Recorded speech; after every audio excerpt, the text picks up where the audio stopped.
I love my husband, and I love God. But my life is financed by crime.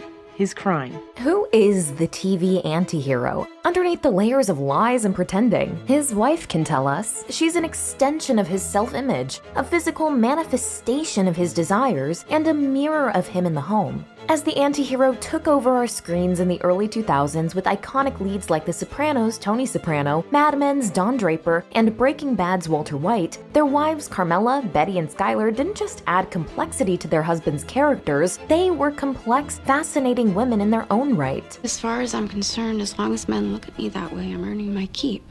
As an emblem of domesticity, the antihero's wife enables him to self-identify as a family man and pretend that all his misdeeds are for the good of his wife and kids. But they also serve to highlight that however much these men claim that their wrongdoing is separate from their unviolated, pure family home, it's impossible to cleanly close the door on dirty business and retreat into the realm of pure domesticity. Rather, the antihero's life is a complicated, interconnected web, and his wife and children are inextricably caught, sometimes even actors in it. I have forsaken what is right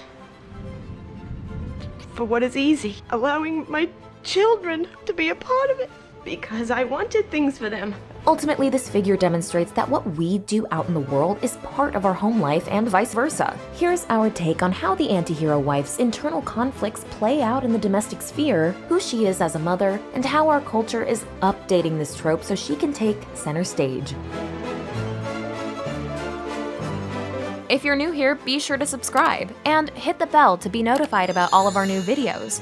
I've got this really cool new subscription service, Scentbird. An incredible fragrance subscription service that delivers new scents to your door every month. This one is Confessions of a Rebel, Let's Be Real. Should we try it? Yeah, let's try it. Okay. Ooh, this makes me feel very powerful. This feels very much like a fall scent, doesn't it? Imagine wearing it while you're cozying up. The feeling of like you're being wrapped in cashmere. Gucci.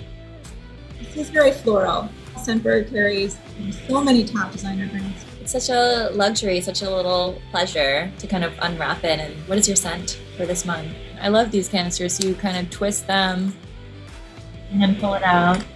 It's quite a lot. It's about like a month's supply. This gives me a whole new opportunity to try out scents that might carry my same signature identity or feel like it represents me, but that I can still change up. So I'm really excited. Andy Warhol actually said that he would change his perfume constantly. He wanted to capture that period of his life. So there's this idea of you change your scent to capture these memories, to freeze a moment in time. And with Scentbird, if you really love the smell, you can also order a larger bottle. I don't really know how to pick a scent. You can take the quiz. The quiz was so cool. It tells you, this is a match for you, your personality, and what you want for that season or for that moment. It can tell me what I want, but I don't know that I want. It's just kind of this nice little thing you can do for yourself. I think we all deserve that right now. I always thought it would be a great birthday present. Go ahead, try it out. It's just $16 a month, but with our code, you can get it for only $11 for your first month. Click the link in the description below and use our code THETAKE for 30% off. The antihero's wife often throws his villainy into sharp relief. Sometimes she's an extension of him, the thing that legitimizes him. Rita, we're connected. You're what makes me real. Other times, she's his unwelcome conscience. Occasionally, she's more of an antagonist, the anti to an antihero. To better understand her, we're going to take a closer look at 3 of TV's best-loved and hated wives from the peak prestige antihero era. Carmela Soprano marked new territory for on-screen mob wives in her understanding of and complicity with the shady world of gangsterism. The only reason you have anything is because of my sweat, and you know every step of the way exactly how it works. Prior to Carmela, the mob wife was often a symbol of purity, an opposing force to her husband, and because she often knows little of the details of his business, a shield between his evil and the innocence of his children. In the Godfather series, Michael Corleone's wife Kay is not Italian, and therefore an outsider, and depicted as a morally upright obstacle to his sinister business. Michael, is it true? Don't ask me about my business, Kate. Is it true? Carmela postures as pure in a similar way, making a dramatic show of her Catholicism, immaculate house and manners. Us Catholics, we place a great deal of stock in the sanctity of the family. But her responsibility to her faith rarely goes deep enough to challenge the immorality on which she knows her financial security depends. I would go to my priest and I would cry and say how bad I felt about how my husband made his money, but that was bullshit. In fact, Carmela goes so far as to twist her religion into an excuse to stay with Tony. My priest said I should try and work with him, help him to be a better man. Ultimately, her devotion to God is revealed to be a hollow part of a facade she creates to imply she is morally superior to Tony, when really she loves the benefits being his wife brings and is, in her core choices, the same as him. Tony goes to lengths to keep his wife and home life separate and unsoiled by his business dealings or his numerous affairs. And we can see how livid Carmela is at the violation when he fails to. You have made a fool of me for years with these whores. Now it's come into our home? Even though she knows what he's up to, being openly confronted with the fact of it is too much for her because her whole life depends on layers of denial, an act of purity and respectability that allows her to pretend the underlying foundation of violence and sin isn't there. But all that messy overlap, the fact that Tony's home is not protected from his immoral and dangerous life outside of it, is representative of the stain Tony's dealings inflict on the entire family. Did the Cusimano kids ever find $50,000 in Krugerrands and a .45 automatic while they were hunting for Easter eggs? Carmela does have a genuine desire to be virtuous inside of her, sometimes has periods where she doubts her life choices, considers leaving Tony, or is capable of a deeper reflectiveness on life and death. He came out of the coma for a minute and he said, "Who am I? Where am I going?"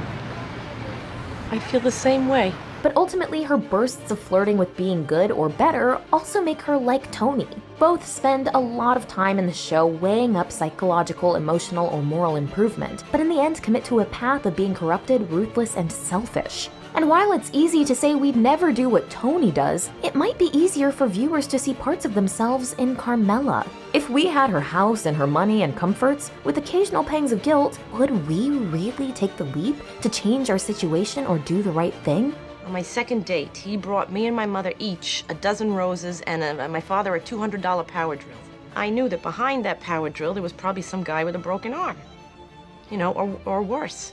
Ultimately, through Carmela, the show paints a portrait of how American materialist, consumerist culture relies on overlooking a lot of details of where wealth comes from. Carmela counters the assumption made by many an anti-hero, and if we're honest, many of us, that work can be kept separate from the home life, that what we do out in the world doesn't have to be part of who we are in private with our families. But the evil we do out in the world follows us home and shapes who we and our family are everywhere. Outwardly, Dawn and Betty are the perfect pair. And it makes sense that a guy as slick as Dawn would pick a wife like Betty, a former model from a wealthy WASP family who puts infinite energy into appearing the seemingly perfect housewife. Having a woman like Betty on his arm is Dawn's ultimate legitimization, an announcement that he belongs in the upper echelons of American society, somewhere he's always felt he couldn't fit in. She's from a good family and she's educated. But even though Betty's waspy eliteness is Dawn's means of assimilating, she also reflects his internal struggle of feeling like a fraud. Dawn is a fraud in the literal sense. After all, Dawn Draper is a stolen identity, and Betty is an emotional fraud. She creates a perfect facade, but underneath, she is deeply unhappy and feels out of control. Are you unhappy? Of course I'm happy. Betty's form of domestic anti-heroism, then, is the way in which she chooses appearance over deeper, more meaningful connection, something we're always told is corruptive. Betty also appreciates Dawn for surface-deep beauty, and the way she knows their joint aesthetic is enviable to the world. Yet he's a caricature of a Casanova and can't ever make her happy. You never say you love me. She's also so preoccupied with what she looks like to others that she is incapable of expressing herself or truly understanding her own emotions. Though she remains passive-aggressive to the end. It's your child bride she wants to spend time with. After divorcing Dawn and giving up this pursuit of perfect imagery, she becomes a little more able to call him on his behavior, express her desires, and indulge in her fantasies. In season 6, she actually becomes his other woman. With her second husband, Henry, Betty experiences being loved for more than her appearance. We actually see her eating, something she never seemed to do with Dawn. Mommy doesn't like to eat. And when she puts on weight, mostly due to a tumor in her thyroid, Henry is just as accepting of how she looks. It's nice to be put through the ringer and find out I'm just fat. I don't see it. Still, to her, her weight gain feels like a loss of self. Once she loses the weight, she regains confidence, as if feeling like her own person again. Look at me. Can you believe I've had 3 children? Whereas Dawn does make some strides in self-acceptance by the finale, Betty remains still so wrapped up in her beauty as her identity that she continues to represent that choice of living for appearance until her tragic early death. Where Carmela and Betty reflect and mirror their husbands, Skyler is an example of how the wives of antiheroes can oppose their husbands. Someone has to protect this family from the man who protects this family. Show creator Vince Gilligan was actually shocked at the level of vitriol that Skyler and Anna Gunn, the actress who played her, received from some viewers. But while the show's writing is critical of Walt, it's also built into the show's structure that morally upright Skyler, not unlike Kay in the Godfather series, is anti the high-octane drama Walt creates. She wants the good man she married back, but if she gets him, there's no show. At the beginning of the show, Walt works hard to protect Skyler's innocence, and her personality is a great illustration of how out of character Walt's business interests initially are for him. It's unfathomable to Skyler, for example, that Walt could even be smoking marijuana. He sells you pot. Are you out of your mind? Let alone anything more sinister. The scene where he finally reveals the truth highlights their fundamentally different approaches to ethics. Walt sees his meth production as a complicated decision he's had to make due to intelligently weighing a number of factors. There are a lot of angles to this, okay? It's complicated. But Skyler, acting as a much more rigid moral compass, sees it as a matter of right and wrong. You're a drug dealer. After he uses intimidation to prevent her from divorcing him, she eventually, due to a combination of Stockholm Syndrome and her natural instincts to fix messes, becomes enmeshed in his business. She directs her detail-oriented intelligence toward legitimizing the money he earns. Using the car wash to money launder is her idea. You took the seed money you won gambling, you invested it in the car wash that you helped run for 4 years, you hired your wife as a bookkeeper because guess what? She's actually a bookkeeper. But in these later seasons, Skyler is increasingly fragile, lost, and emotionally underwater. Despite Walt's fake justifications of cooking meth to provide for Skyler and the kids, in the end, Skyler doesn't even want the money. Where is the money? I gave it to Ted. And ends up with worse than nothing, fighting public shame and illegal threats. All she ever wanted was a loving, safe suburban life with her family, the thing Walt said he cared about but actually actively destroyed. So her ravaged, broken state in the end is all the more devastating, forcing Walt to stare at the choice he made, to sacrifice his family in his quest for power. We're a family!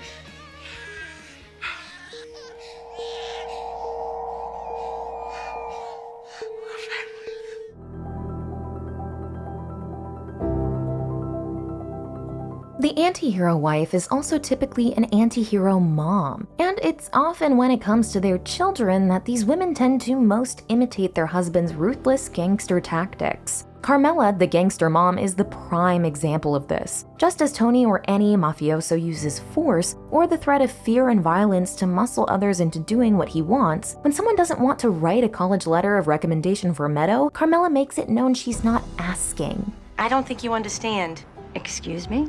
I said I want you to write the letter. Are you threatening me? And Anthony Jr.'s teacher accuses her of sleeping with him to help Anthony at school and improve his college prospects. I think you're a user, Carmela. What? Maybe you saw an opportunity in me and you just took what you needed. Even though she starts seeing him due to seemingly genuine feelings, she thinks nothing of pressing him for increasingly demanding favors to benefit her son. Do you think Union College is a good place for AJ? I don't know. Could be. Or maybe you could tell him how he's a lot like you were when you were his age. And it's telling that Carmela is so used to her mafia world that she just thinks this is the normal way people operate.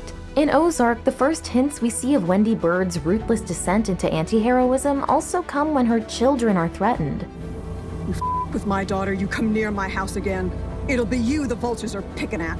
This scene where Wendy threatens the Langmore boys over the intimidation of her kids comes after she's gone to absurdly extreme lengths to find a particular ice cream flavor her daughter likes, and even lashes out at a supermarket employee over it. I'm sorry. I drove an hour and a half to come to this particular supermarket because one of your employees, they told me that you had pistachio ice cream. Yes, ma'am, I understand. No, I don't think you do. It's an illustration of the double standards of both antihero parents' personalities. They can justify all kinds of bad behavior if they're acting for their families. But for the antihero mom, that ferocity can be especially strong when linked to a primal urge to protect her kids. In the kitchen, after Kathy's husband endangers their children as part of a power grab, "You put your ego before our children's safety."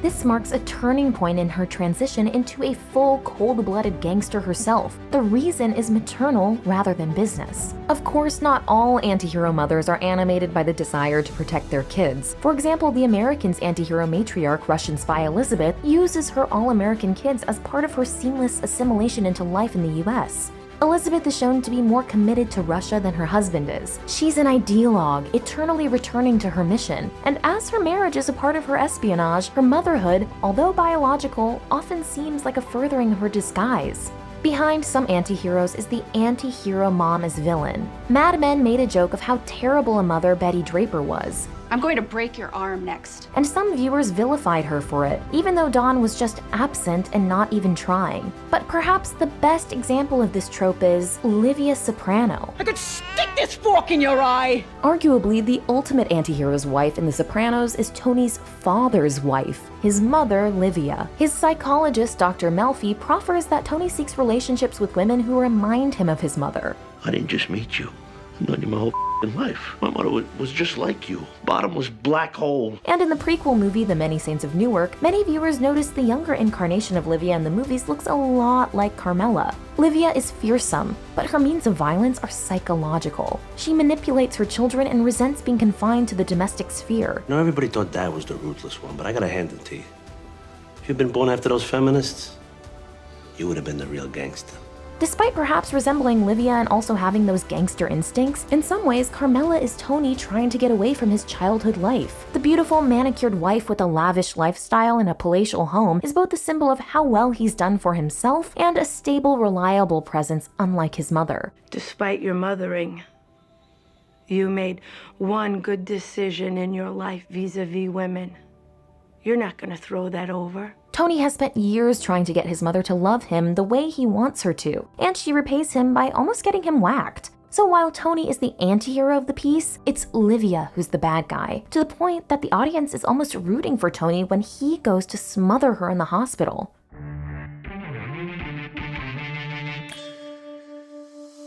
In recent anti-hero shows, we're being treated to an ever more nuanced portrayal of the home as a microcosm of the wider world. While the complex anti-hero wives of the early 2000s began to articulate the ways in which criminality enters the domestic sphere, shows like Ozark give us a full-blown nuclear family crime business. Arguably, Wendy Bird is not an anti-hero's wife, but the show's lead anti-hero. She's even deeper in and more natural at the mob mentality than her numbers man husband Marty, and way more likely to get her hands dirty. You're not just involved with the cartel, you are the cartel. She even engages her kids in the family's criminal activity. Would it be possible to open an offshore account with that?